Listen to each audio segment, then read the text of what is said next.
सुप्रभात मेरे प्यारे छात्रों। आज हम लोग वाक्य तथा वाक्य के भेद पढ़ेंगे। वाक्य होता क्या है? ऐसे तो हम सामान्यतः कह देते हैं कि वाक्य शब्दों का सार्थक समूह है या सार्थक शब्दों का वह समूह जिसमें अर्थ देने की शक्ति होती है।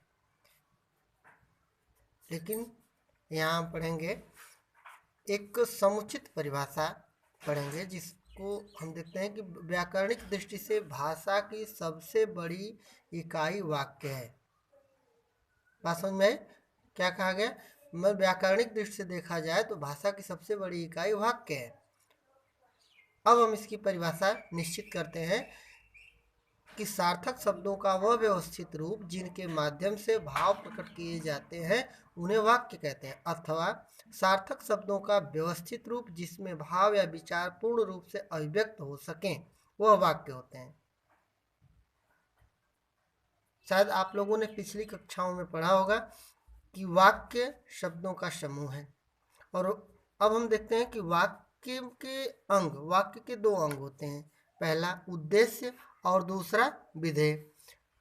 उदाहरण स्वरूप हम समझ लेते हैं, जैसे राम विद्यालय जाता है तो इसमें राम जो करता है वो उद्देश्य है, विद्यालय जाता है इसमें विधेय है। तो विद्यालय जाता है में दो पद दिख रहा है हमको, विद्यालय और जाता है। विद्यालय कर्म हुआ और जाता है क्रिया, और इधर राम उद्देश्य। तो इसको और विस्तार रूप से यदि हम पढ़ेंगे तो देखते हैं कि उद्देश्य में भी कई इसके अंग हो जाते हैं, जैसे कि इसका विशेषण होता है, और उधर विद्यालय जाता है उसमें भी कई पद हो गए।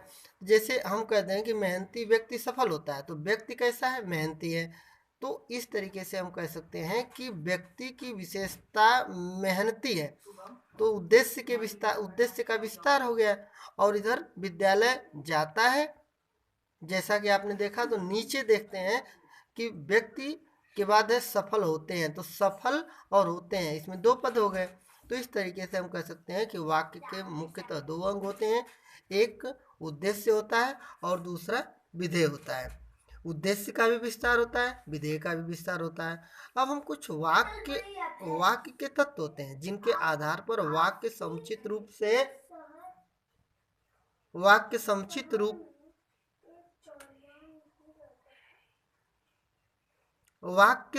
रूप से अर्थ देता है, जिससे सार्थकता, पदक्रम, निकटता या समीपता, योग्यता, अन्वय। सार्थकता क्या है? वाक्य से उचित अर्थ की अभिव्यक्ति हो। यदि उचित अर्थ की अभिव्यक्ति नहीं होती है, अर्थ स्पष्ट नहीं होता है, तो उसे हम वाक्य नहीं कह सकते।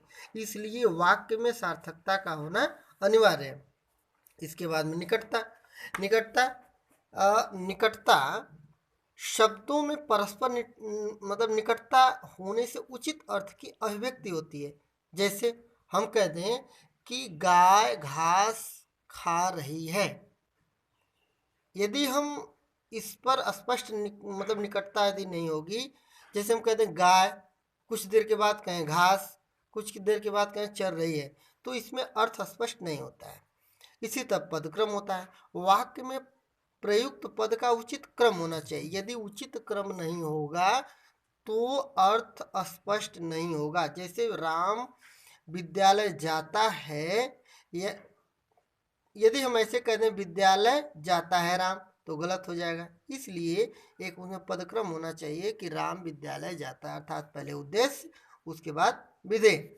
योग्यता, प्रत्येक शब्द प्रसंगानुरूप अर्थ दे, यही योग्यता है।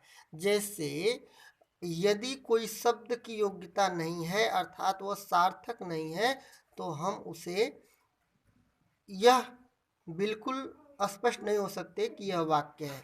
अन्वय, पदों का व्यवस्थित मेल अन्वय होता है। जैसे पहले कर्ता हो, इसके बाद में कर्म हो, इसके बाद में क्रिया हो। इस तरह होने से वह स्पष्ट अर्थ देता है। इसीलिए वाक्य में अन्वय की आवश्यकता होती है। अब हम पढ़ते हैं वाक्य भेद। वाक्यों के वर्गीकरण के दो आधार हैं, पहला अर्थ के आधार पर, दूसरा रचना के आधार पर। रचना के आधार पर कक्षा 10वीं में हम पढ़ेंगे, यहाँ हमें पढ़ना है अर्थ के आधार पर। अर्थ के आधार पर वाक्य भेद: विधानवाचक वाक्य, प्रश्नवाचक वाक्य, निषेधवाचक वाक्य, आज्ञावाचक